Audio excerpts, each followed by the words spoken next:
بھی کچھ کام آن پڑا ہے۔ اس نے جلدی سے فون بند کیا اور اپنے دراز سے پزل باکس نکالا۔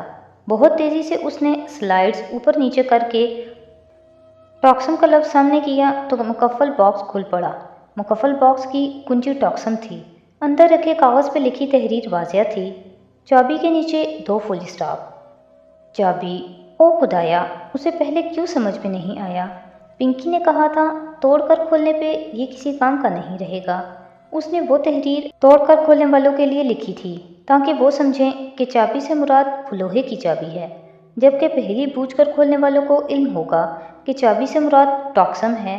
ٹاکسم کے نیچے 2 فل اسٹاپ لگانے سے کیا بنتا ہے؟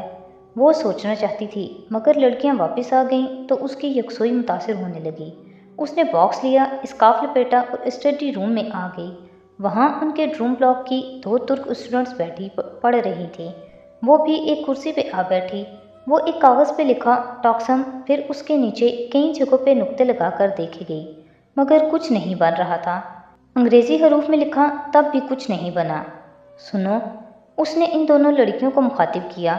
دونوں سر اٹھا کر اسے دیکھنے لگیں۔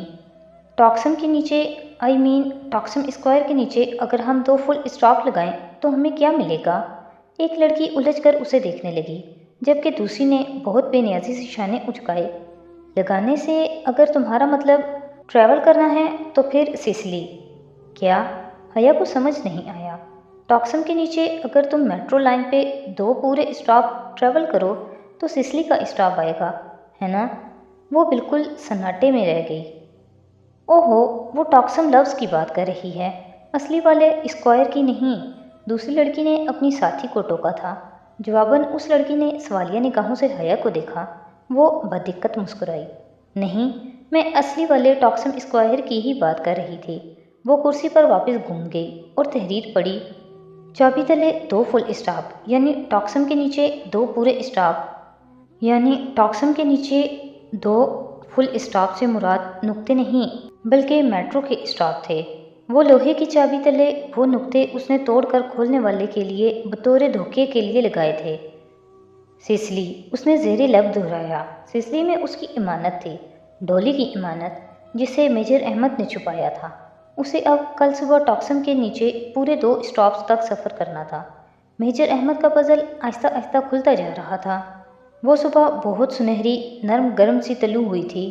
وہ ٹاکسم جانے کے لیے آئینے کے سامنے کھڑی گیلے بال ڈرائر سے سکھا رہی تھی۔ وہ کبھی بھی نیم بالوں کو اسکارف میں نہیں باندھتی تھی۔ اسکارف پہننے کا یہ مطلب نہیں ہوتا کہ گندا میلا رہا جائے۔ وہ اب بھی اپنے بالوں کی خوبصورتی کا اتنا ہی خیال رکھتی تھی جتنا کہ پہلے۔ جب تک بال خشک ہوئے، ہالے ایک پیکٹ اٹھائے اندر چلی آئی۔ فلسطینی اسٹوڈنٹس صبح سویرے قطر جانے کے لیے نکل گئے تھے۔ وہ مجھے تمہارا یہ گفٹ دے گئے تھے، تب تم سو رہی تھی۔ انہوں نے سب کو گفٹ دیے ہیں۔ اچھا، دکھاؤ۔ وہ برش رکھ کر بہت اشتیاق سے پلٹ کر پیکٹ کھولنے لگی۔ اندر اس کے تحفے پر ایک سادہ موٹے کارڈ پہ لکھا تھا، لطیف نے بتایا تھا کہ کل ہماری پاکستانی ایکسچینج اسٹوڈنٹ اپنے نقاب کی وجہ سے کھانا نہیں کھا سکی تھیں، اس لیے ہم یہ لے آئے۔ اس میں آپ کو کبھی بھوکا نہیں رہنا پڑے گا۔ من جانب فلسطینی ایکسچینج اسٹوڈنٹس۔ اس کے نیچے ایک سیاہ سلک کا لبادہ رکھا تھا۔ اس نے وہ اٹھایا تو وہ نرم ریشمی سا کپڑا انگلیوں سے پھسلنے لگا۔ سیاہ لمبا عبایا جو حریر کا بنا تھا، وہ عام ریشم نہیں تھا بلکہ ذرا مختلف تھا۔ اس میں بہت ہلکی سی چمک تھی، جتنی چائنا سلک کے دوپٹے میں ہوتی ہے۔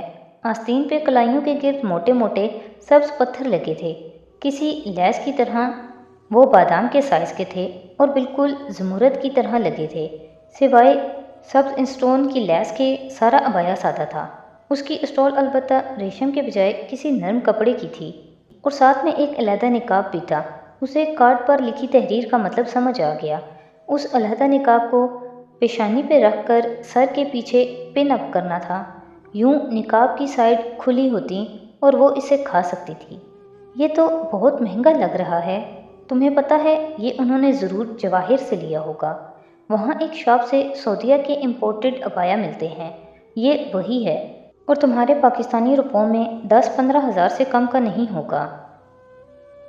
حالے 27 سے اس خوبصورت عبایا کو دیکھتے ہوئے کہہ رہی تھی، اور ان کی خاص بات یہ ہے کہ ان میں گرمی نہیں لگتی۔ پتہ نہیں کیا میکینزم ہے، مگر ان کو تم گرم سے گرم ماحول میں بھی پہنو تو تمہیں گھٹن یا گرمی نہیں لگے گی۔ واقعی وہ بہت متاثر سی ابایا کو الٹ پلٹ کر دیکھ رہی تھی۔ وہ اتنا خوبصورت اور باوقار تھا کہ نگاہ نہیں ٹکتی تھی۔ اس نے اپنے لباس کے اوپر ہی پہنا اور آئینے کے سامنے کھڑے ہو کر بٹن بند کرنے لگی۔ ابایا اس کے قدموں تک گرتا تھا جیسے کسی رائل پرنس کا ریشمی لبادہ ہو۔ ایک بہت شاہانہ جھلک تھی اس میں۔ بہت خوبصورت لگ رہا ہے۔ کہیں جا رہی ہو تم؟ ہالے کو کچھ یاد آیا۔ اگر مارکیٹ تک جا رہی ہو تو مجھے کچھ منگوانا تھا۔ وہ جلدی سے کاغذ پر کچھ چیزیں لکھنے لگی۔ ہاں ٹھیک ہے، لے آؤں گی، اس نے ابایا کی اسٹال چہرے کے گرد لپیٹتے ہوئے کہا۔ بس مجھے سسلی سے ایک امانت اٹھانی ہے، زیادہ دیر نہیں لگے گی۔ ہالے نے جو میز پر کاغذ پر کچھ لکھ رہی تھی نہ سمجھی سے سر اٹھایا۔ امانت؟ کیا کسی نے تمہارے لیے رکھوائی ہے؟ یہی سمجھ لو۔